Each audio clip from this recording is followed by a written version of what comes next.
Well, let's keep it going for LyndaVescio.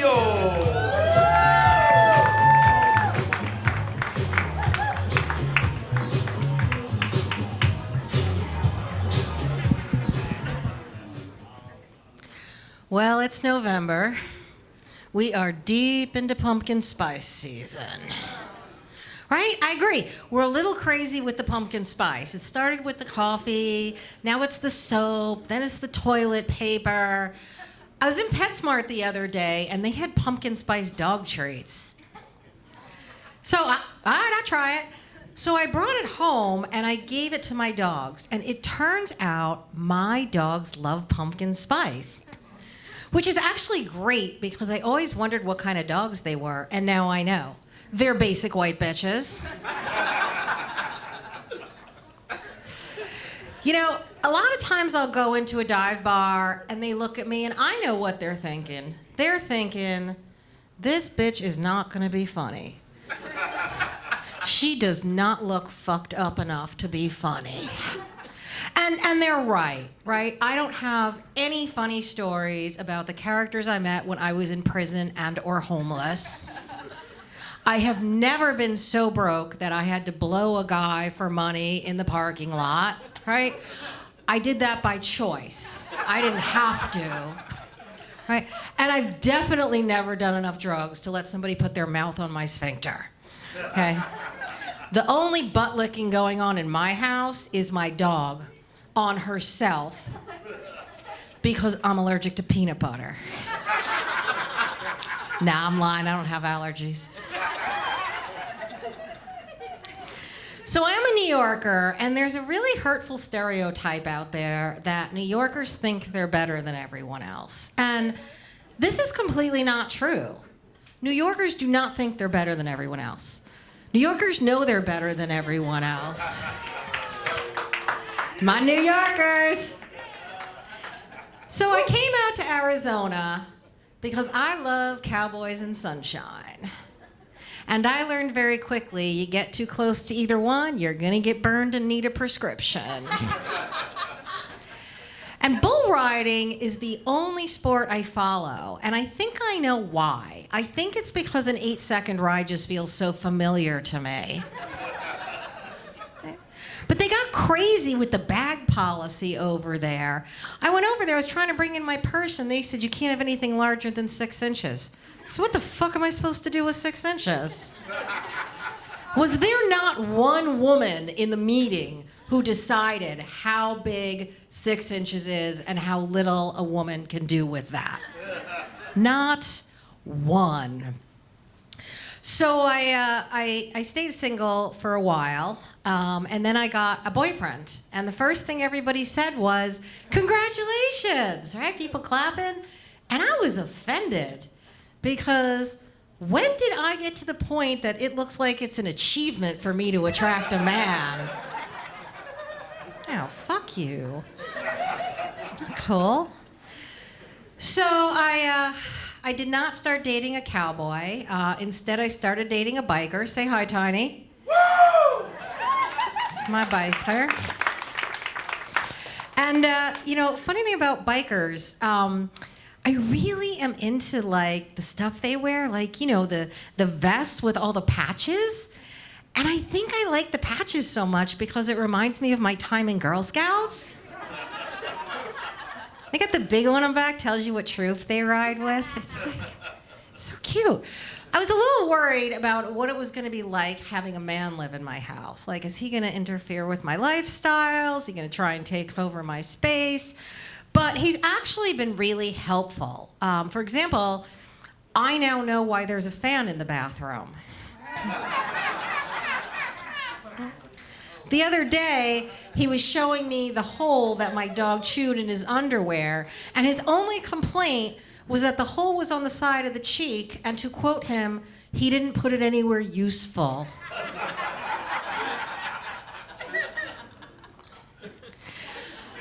I have this 8-person back patio table that I used to sit at and read or do a puzzle, have wine with my friends, and I go out there, and his shit is everywhere. And by his shit, I mean his bong, his rolling paper, his flowers. I said, what's going on? And he goes, this is my office. I was like, oh, is smoking pot your job? And he takes me to a bike ride, and I walk in, everybody's got a beer. It's fucking 8 a.m. in the morning. And I said to him, what is wrong with your friends drinking at 8 a.m.? And he said, your friends drink at 8 a.m.? I said, that's brunch and it's classy. It's not alcoholism when we do it. Before Tiny, I dated a lot. And I gotta tell you, you guys need to step up your pickup line game. Let me tell you 3 of my favorites. I met this one guy, we were talking about tattoos. I got some tattoos under here.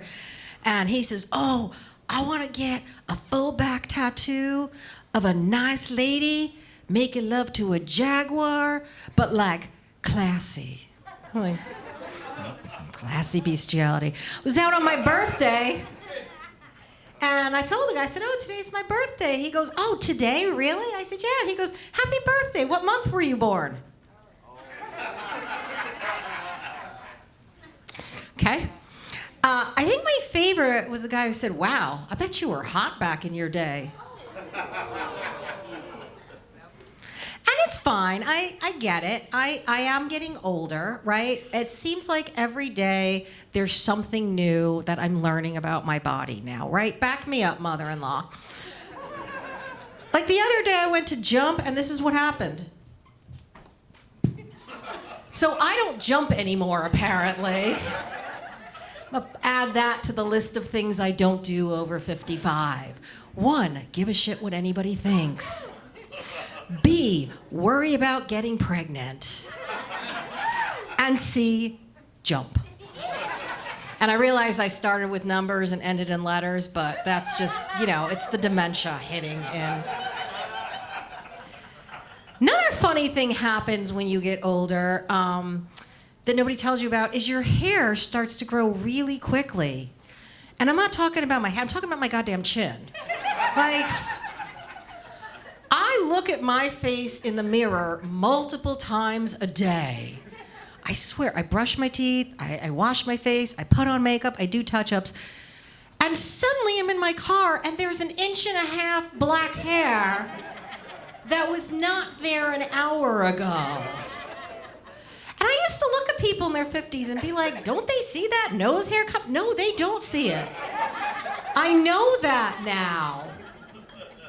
One of the super fun things about being a 55-year-old woman that they don't tell you about menopause, right? They tell you you're gonna get hot flashes, you're gonna be irritable. Here, girls, listen up, because nobody told me this. Your labia is gonna shrink. It's a real thing. It is the first time in my life I've ever needed lip plumper. And after menopause, suddenly less than 6 inches for 8 seconds sounds just fine. Down with that.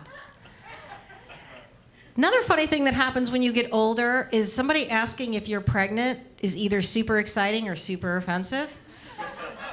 Right? So like when I'm at the pharmacy and I'm getting a prescription and the pharmacist says, any chance you could be pregnant? I'm like, oh, that's so sweet. He thinks I'm young enough to get pregnant. Right? But when I'm getting my nails done and the manicurist says, oh, baby?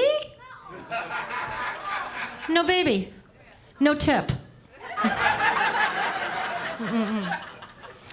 So yesterday was Veterans Day. Do we have any veterans here? Woo! Couple? Thank you. People probably thank you for your service a lot, and they should. But do you know who doesn't get thanked for their service nearly enough? Divorce lawyers. Right? Can you imagine still being married to your ex-spouse? No. Right. You know why you don't have to? Because I fought for your freedom. That's why. And I am a divorce lawyer, and it makes sense that I ended up in divorce law because my father is an Italian who owns a construction company in New York, so getting rid of people is just kind of a family tradition. But I think I realized that there was money to be made in divorce law when I was at my Jewish grandmother's 3rd wedding. And she looked at the photographer and said, oh my God, you're so good. I'm gonna use you for all my weddings. Thank you very much. Let's welcome Lamar back up.